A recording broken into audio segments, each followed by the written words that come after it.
사순절 절기가 시작되었습니다. 이번 사순절 절기를 우리가 경건하게 또 말씀을 훈련을 잘 하면서 예수님의 십자가의 은혜를 우리가 좀 다시 한번 돌아보고 특별히 부활의 기적, 이 부활의 사건을 통해서 모든 역사가 바뀌게 되었다고 하는 놀라운 또 우리에게는 큰 희망이고 또 기쁨이 되는 이 부활의 감격에 우리가 준비하며 다 참여할 수 있기를 축복합니다. 기독교의 역사는 기적의 역사라고 말할 수 있어요. 성경에는 수없이 많은 기적의 사건들을 기록하고 있거든요. 특별히 오늘 본문의 말씀도 이 르비딤이라고 하는 이 장소에서 또 이스라엘 백성들이 체험하는 어떤 기적의 신나는 사건을 다루고 있습니다. 이스라엘 백성들은 특별히 그 애굽에서 엑소더스 하면서 그때로부터 계속해서 정말 신나는 일들, 지금까지 경험해 보지 못했던 너무 기적적인 감격적인 일들을 많이 경험하게 됩니다. 그 엑소더스 하고 나서 이제 홍해를 건너는 기적도 경험하잖아요. 그리고 2달 15일이 지났을 때에 이스라엘 백성들이 신광야에 도착하게 됩니다. 그 신광야에서 이스라엘 백성들은 또 한 번 신나는 정말 감격적인 그리고 새로운 기적을 그들이 경험하게 되는데요. 그게 뭐냐면 하나님이 일용할 양식을 책임져 주신다고 하는 어떤 사인 같은 거, 앞으로 우리가 살아가는 모든 미래의 삶을 책임져 주신다고 하는 만나 사건을 이 신광야에서 경험하게 됩니다.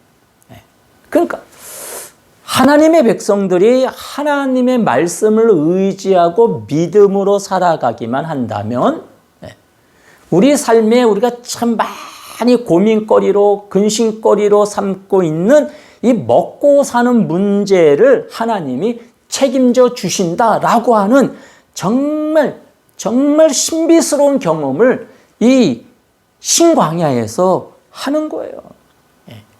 코로나19가 우리를 굉장히 괴롭히고 있지만은 우리 하나님께서 이 코로나19의 불편함과 스트레스로부터도 우리를 곧 머지않은 시간에 해방시켜 주실 것이라고 나는 확신합니다. 이스라엘 백성들은 처음에 애굽에서 이렇게 출애굽해 올 때, 이 엑소더스가 시작되었을 때 굉장히 감격스러웠습니다. 또 홍해를 건너는 기적을 경험하면서 정말 아주 신바람이 났어요. 근데 홍해를 건너면서 이제 광야를 쭉 가나안을 향해 갈 때에 조금씩 그들 마음속에 어떤 현실적인 고민, 또 두려움, 또 어떤 염려 이런 것들이 슬금슬금 올라오기 시작한 거죠. 그게 뭐냐 하면 그 애굽에서 그들이 나올 때 준비해 갖고 또 양식들이 자꾸 줄어들기 시작하는 거죠. 줄어들기 시작하는 거예요. 그러니까 자꾸 이성적으로 생각하고 계산하는 거죠. 이 양식이 다시 보충되지 않으면 이게 이제 며칠 지나면 떨어질 건데 우리가 준비한다는 것은 한계가 있으니까 이 양식이 떨어지면 우리가 뭘 먹고 살아야 되지? 자꾸 그런 스트레스와 그런 염려 때문에 이 하나님이 주신 이 기적의 사건들이 자꾸 이게 식어지기 시작하는 거죠. 그러면서 2달이 지나고 또 보름이 지나고 그리고 정말 걱정했던 대로 우려했던 대로 양식이 떨어져 가는 거죠. 그래서 막 스트레스가 막 시작되는 겁니다. 그때 하나님께서 만나를 주시면서 너희들의 일용할 양식은 내가 책임진다. 그걸 보여주신 거거든요. 얼마나 신나는 겁니까? 얼마나 신나요. 이 양식이 떨어져 가면서 앞으로 뭘 먹고 살아야 되나 은근히 걱정을 하고 있었는데 하나님이 아시고 그걸 탁 풀어주셨다는 겁니다. 그게 오늘 본문 앞에 있는 신광야에서 경험했던 정말 신바람 나는 사건이었다 이 말이죠. 우리 신약의 말씀에서도 예수님이 모든 염려를 다 주께 맡기라 그랬어요. 우리는 연약하기 때문에 자꾸 내일에 대한 걱정을 하는데 다 맡기라는 겁니다. 하나님이 다 하나님의 백성의 앞길을 준비하시고 책임져 주신다는 거지요. 그런 믿음으로 살라는 겁니다. 그래서 우리가 믿음을 키우는 게 중요하다는 거지요. 자, 그러면서 오늘 본문이 있는 이 르비딤에 도착하게 됐다는 겁니다. 홍해의 기적도 경험하고 그 신강야에서 만나의 사건도 그 기적도 경험하고 막 즐거움으로 이 르비딤에 오게 되었는데 이 르비딤에서도 또 한 번의 정말 신나는 전무후무한 기적의 역사를 또 경험하게 되는 거지요. 정말 하나님 의지하고 믿음으로 말씀으로 산다는 게 이 축복의 울타리 안으로 들어왔다는 게 얼마나 복인지 우리는 계속되는 사건을 통해서 깨닫게 되는 겁니다. 오늘 8절 말씀에 보면은요, 이렇게 기록하고 있어요. 아말렉이 느닷없이 지금 이스라엘을 공격하기 시작했다는 겁니다. 아말렉이 갑자기 등장을 해서 이스라엘을 막 괴롭히는 겁니다. 이스라엘 백성들이 애굽에서 이 엑소더스 한 후 처음으로 적을 만나게 된 거예요. 이스라엘 백성들은 전쟁을 아직까지 한 번도 해본 적이 없습니다. 그런데 이 전쟁의 위기 속에서 하나님의 놀라운 방법으로 승리하게 해 주시는 거지요. 그래서 오늘 본문의 맨 마지막에 15절에 가면은요, 모세가 이 첫 번째 전투에서 승리한 승리를 기념하면서 제단을 쌓고 그리고 그 제단의 이름을 여호와니시라 이렇게 부르게 되었습니다. 여호와니시, 첫 번째 전쟁의 승리를 기념하는 기념비인 거예요. 근데 중요한 것이 여호와니시라는 거예요. 여호와니시. 이 여호와니시라고 하는 말은 여호와는 나의 깃발이시다 이런 뜻을 가지고 있어요. 여호와는 나의 깃발이시다. 자, 이 깃발이라고 하는 의미는 우리가 두 가지를 좀 생각해 볼 수 있는데 하나는 소속감인 거예요. 소속감. 깃발 아래 우리가 하나로 뭉치는 거죠. 다시 말해 우리는 하나님의 속한 사람들이다. 우리 배후에는 하나님이 계시다.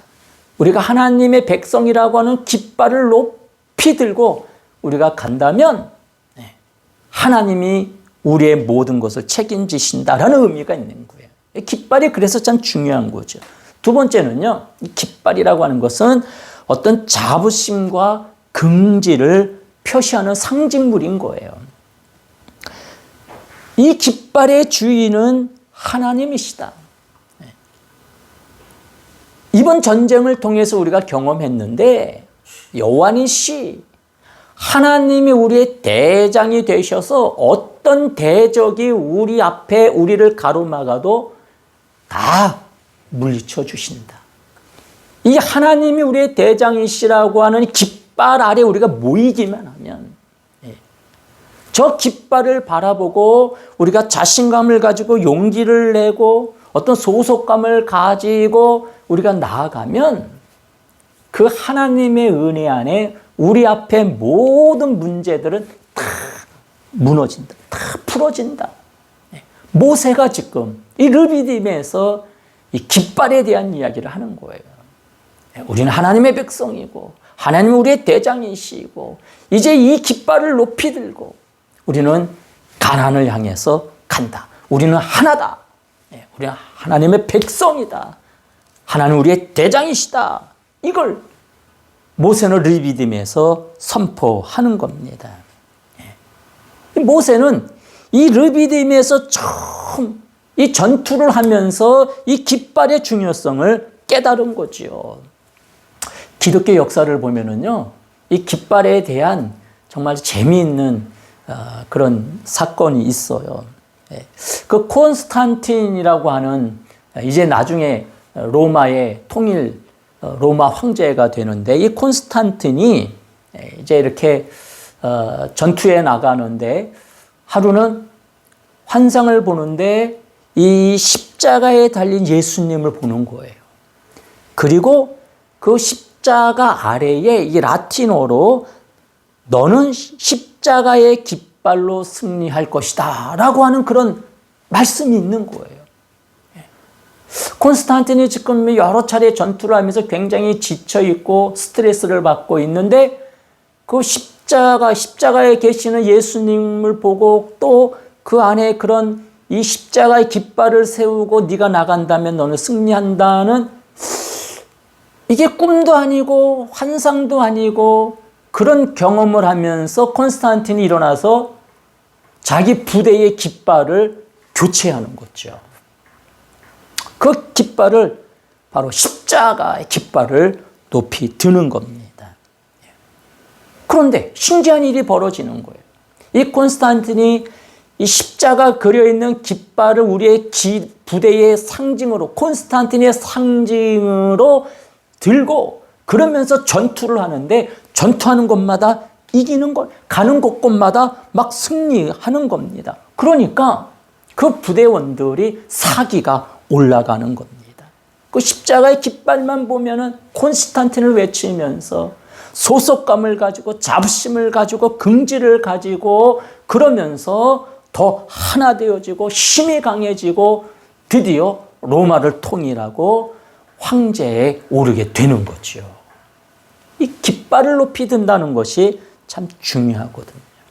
콘스탄틴은 황제가 되고 이 십자가의 깃발을 통해서 승리한 이 일이 너무 감격스러워서 313년에 기독교를 로마의 국교로 선포하는 거죠.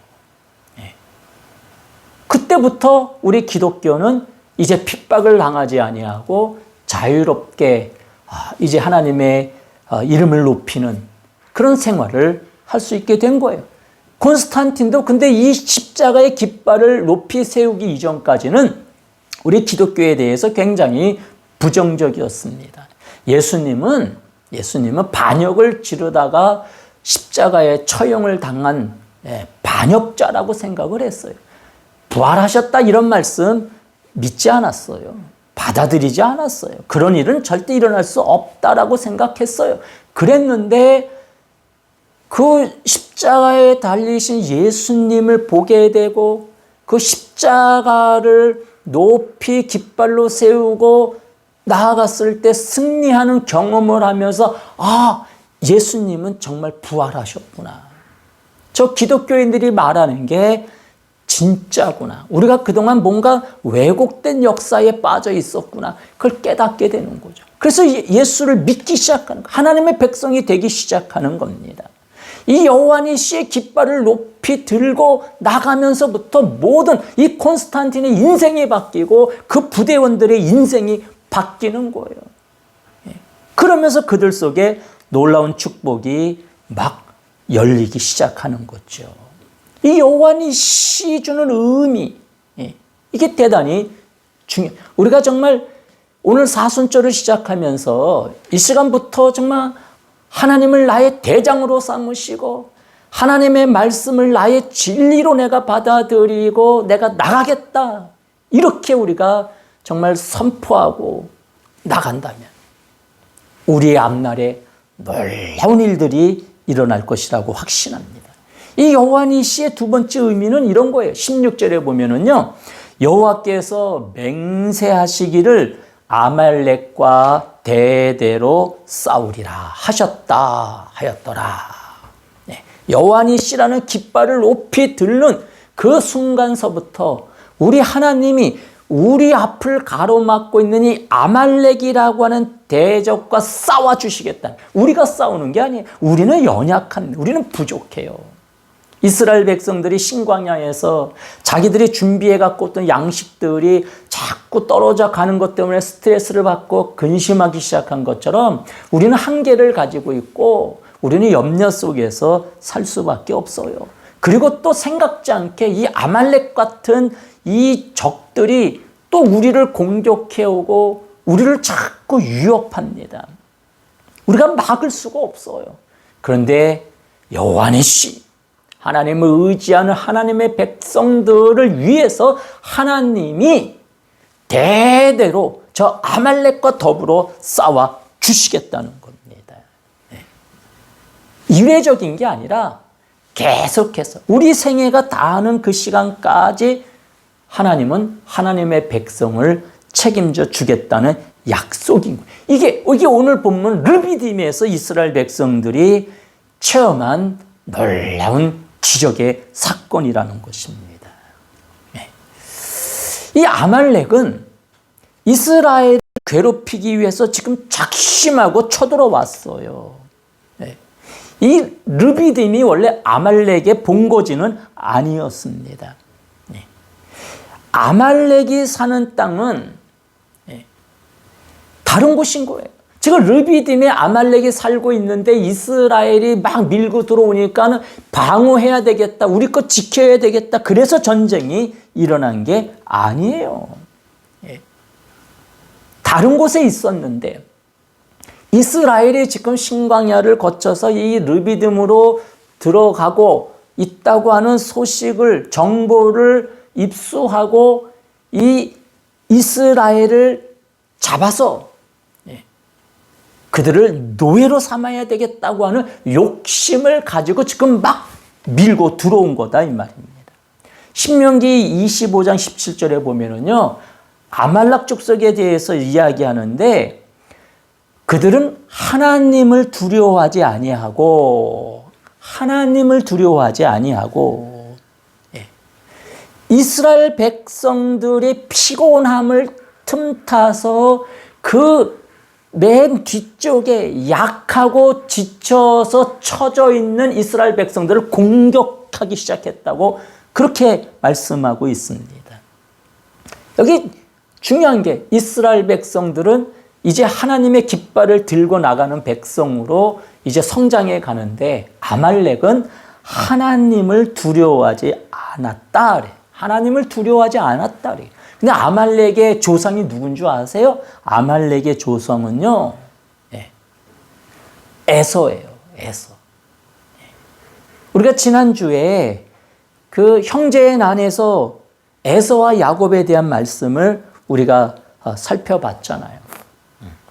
에서는 본래 장자로서 정말 모든 것을 물려받을 수 있는 그런 걸 다 가진 사람인데 그 장자의 그 귀함, 특별히 에서는 하나님을 가까이 하지 아니하면서 자꾸 하나님과 멀어지게 된 거죠. 그러니까 그 후손들이 이렇게 하나님을 두려워하지 아니하는 시간이 흘러가면서 이제 완전히 하나님과 단절된 삶을 산 거예요. 근데 이스라엘 백성들은요, 이스라엘 백성들의 조상은 야곱이에요. 야곱으로 인해서 그 자식들 요셉으로 인해서 애굽에 가게 되었고 그 후손들이 지금 애굽에서 나와서 가나안을 향해 가는 거잖아요. 야곱의 후예들은 어렵고 힘든 환경 속에서도 하나님을 더 가까이 했고 그의 형이었던 에서의 후손들은 정말 더 용맹스럽고 더 씩씩하고 더 좋은 조건을 가졌지만은 하나님과는 점점 멀어졌고 그러니까 세월이 흘러서 지금 나타난 결과가 결국은 에서와 야곱의 싸움이 지금 계속 반복되고 있는데 결국은 하나님의 깃발을 들고 나아가는 이스라엘 백성이 힘도 약하고 다 부족했지만은 아말렉을 이기더라는 거예요.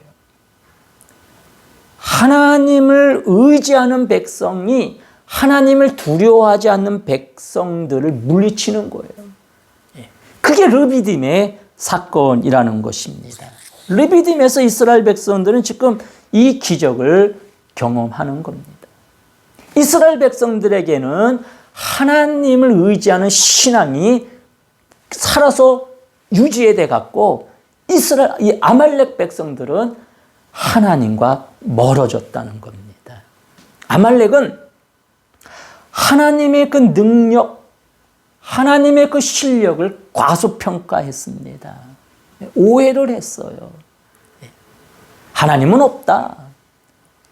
하나님이 이스라엘을 지키지 않으신 홍해 기적 같은 건 다 지어낸 이야기다. 신광야에서 뭐 만나를 공급하고 일용할 양식을 책임지고 이거 다 쓸데없는 소리다. 아말렉은 그렇게 생각하는 겁니다. 그래서 자기들의 힘을 의지하고 자기들의 실력을 의지하는 거죠. 이게 아말렉의 결정적인 실수였다는 겁니다. 오늘 본문에서 하나님은 세 가지를 확실하게 보여줍니다. 첫째는 이 아말렉을 향해서 하나님이 살아계심을 보여주는 거예요. 여러분, 세상에 아무리 강하고 아무리 우리 예수 믿는 사람들을 괴롭히고 압박한다 할지라도 결국은 하나님의 깃발 여호와 니시에 의지하고 그 소속감을 가지고 나가는 하나님의 백성들을 이기지 못한다는 겁니다. 두 번째는요, 하나님의 백성을 건드리는 놈들은 반드시 심판한다라는 그 선포가 이 르비딤 사건인 거예요. 여러분, 우리가 여호와 니시의 깃발을 높이 들고 우리가 예수 믿는다는 하나님의 백성이라는 것에 대한 자부심과 긍지를 가지고 우리가 살면은 우리를 괴롭히는 그 어떤 대적도 결국은 하나님이 다 심판하시고 다 물리치시고 우리를 우뚝 세워 주실 것이라고 확신해야 됩니다. 네. 세 번째는 그거예요. 그러니까 이제 우리가 가는 모든 삶의 여정에 어떤 위험과 어떤 문제와 어떤 위기가 가로막든지 간에 흔들리지 말고 여호와 니시 깃발을 높이 들고 당당하게 나가라는 겁니다. 그게 르비딤에서 이 아말렉과의 전투를 통해 하나님이 보여주신 메시지인 거죠. 메시지인 거예요. 이 아말렉은 그걸 몰랐던 겁니다. 그걸 몰랐기 때문에 똑같은 축복의 울타리 안에서 시작을 했지만 하나님과 멀어질수록 강해지는 것 같고 더 잘 나가는 것 같은데 결국은 망한다는 거죠. 여호와의 깃발을 높이 들고 나아가는 하나님의 백성들은 약해 보이고 부족해 보이지만 시간이 지날수록 더 형통하고 더 풍성하고 은혜의 삶을 살게 된다는 것입니다. 그게 바로 이 르비딤 사건의 중요한 핵심이라는 것이죠. 오늘 본문을 보면 르비딤에서 갑작스럽게 이 아말렉이 쳐들어왔을 때에 이스라엘 백성들은 당황했습니다. 이걸 어떻게 대처해야 될지 전쟁을 한번 해보지 않았기 때문에 굉장히 불안했고 그리고 굉장히 정말 당황했어요. 흔들렸습니다. 하지만 모세는 약해지지 않았습니다. 왜? 지금 1년에 계속된 기적을 경험했잖아요. 홍해를 어떻게 건너오게 되었는지 바로 며칠 전 저 신광야에서 우리가 양식이 다 떨어져 갈 때 하나님께서 어떻게 우리의 양식을 공급해 주셨는지 그걸 경험했거든요. 하나님을 의지하는 하나님의 백성들의 삶은 기적의 연속이라는 것을 모세는 알았던 거예요. 그러니까 이번 이 아말렉과의 전투에서도 우리가 전쟁을 해보지 않았지만 하나님이 책임져 주신다. 모세는 이 확신이 있었던 거예요. 그래서 모세는 담대하게 흔들리지 아니하고 전쟁한다. 여호수아는 앞장서서 이제 나가서 싸우고, 그리고 모세는 아론과 훌을 데리고 산에 올라가서 기도하는 거죠. 기도하는 겁니다. 왜? 하나님의 개입하시지 않으면 안 된다는 걸 알기 때문에.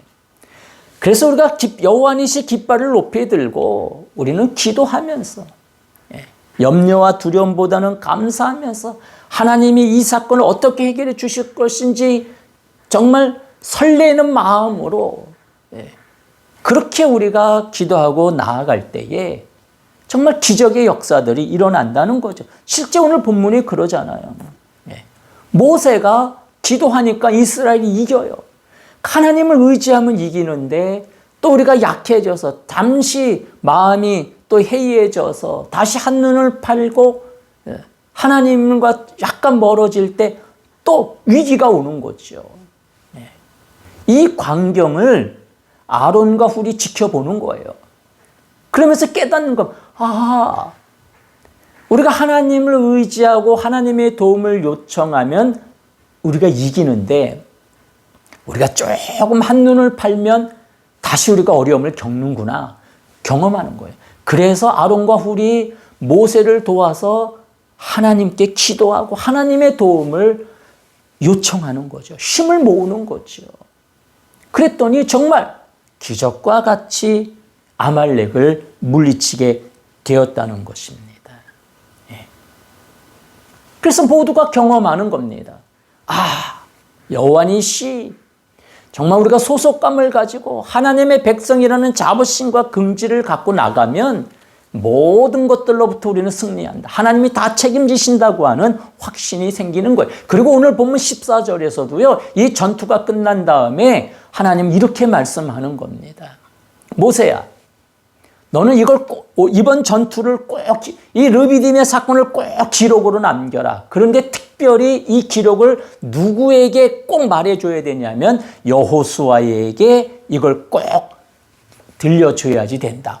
14절에 그렇게 말해요. 이 사건을 책에 기록하여 기념하게 하고 여호수아의 귀에 익히 외워서 들리게 해라. 이번 전투가 어떻게 승리하게 됐는지를 꼭 기록으로 남기고 특별히 전쟁에 나갔던 여호수아에게 그걸 꼭 들려주라는 겁니다. 이 마음이 뭐냐 하면 여호수아는 자기가 잘 싸워서 이겼는 줄 알잖아요. 자기들이 목숨 걸고 열심히 해서 이겼다라고 생각하잖아요. 그게 아니라는 거예요. 우리가 열심히 해서 무엇이 된 게 아니라는 거예요. 하나님이 은혜로, 하나님의 도우심으로 하나님이 막아주셔서 이겼다는 것이죠. 이걸 우리가 놓치면 안 된다는 겁니다. 르비딤 이 기적의 사건을 통해서 이제 앞으로의 모든 삶도 책임져 주실 건데, 계속해서 하나님의 백성의 삶은 기적의 연속이 일어날 건데, 꼭 기억해야 될 것은 우리가 한 게 아니다. 우리가 하는 게 아니다. 하나님의 은혜로 사는 것이다. 이스라엘 백성이 목숨을 걸고 싸워서 이긴 것이 아니라 하나님의 도우심으로 이긴 것이다. 이것을 꼭 기억하고 깨닫고, 그래서 늘 감사하고 늘 하나님 앞에서 하나님을 의지하는 삶을 살라고 오늘 르비딤 사건을 통해서 그렇게 말씀하는 거죠. 바울도 고백해요. 나의 나된 것은 하나님의 은혜라. 하나님의 은혜로 우리가 지금 이 자리에 있는 거지 우리 힘으로 무엇이 된 것이 아니라는 거예요. 그걸 우리가 사순절을 시작하면서 또 고백하고, 자, 그래서 우리가 잘 경건을 준비하고 이 여호와 니시의 깃발 안에 소속감을 가지고 우리가 하나로 뭉쳐서 부활의 기적, 부활의 감격을 우리가 또 경험하고 어둠의 권세를 다 물리치고 승리하는 승리의 사건들을 우리가 매 삶 속에서 경험하면서 감사하고 영광 돌리는 그런 주인공이 다 되기를 축복합니다. 기도하겠습니다. 생명의 주인 되시는 여호와 하나님, 이스라엘 백성들이 엑소더스 하면서부터 계속적으로 기적과 기적을 계속 경험하는 것처럼 주님, 이제 우리도 여호와 니시 깃발 아래 우리가 하나 되어서 소속감을 가지고 자부심과 긍지를 가지고 말씀 붙들고 우리가 나아가겠사오니 주여 우리에게도 계속해서 신바람 나는 그런 일들, 기적의 역사들이 일어나게 해 주시옵소서. 감격적으로 부활에 참여할 수 있게 하시고 부활의 승리자의 반열에 모두가 설 수 있게 해 주시옵소서. 예수님 이름으로 기도드립니다. 아멘.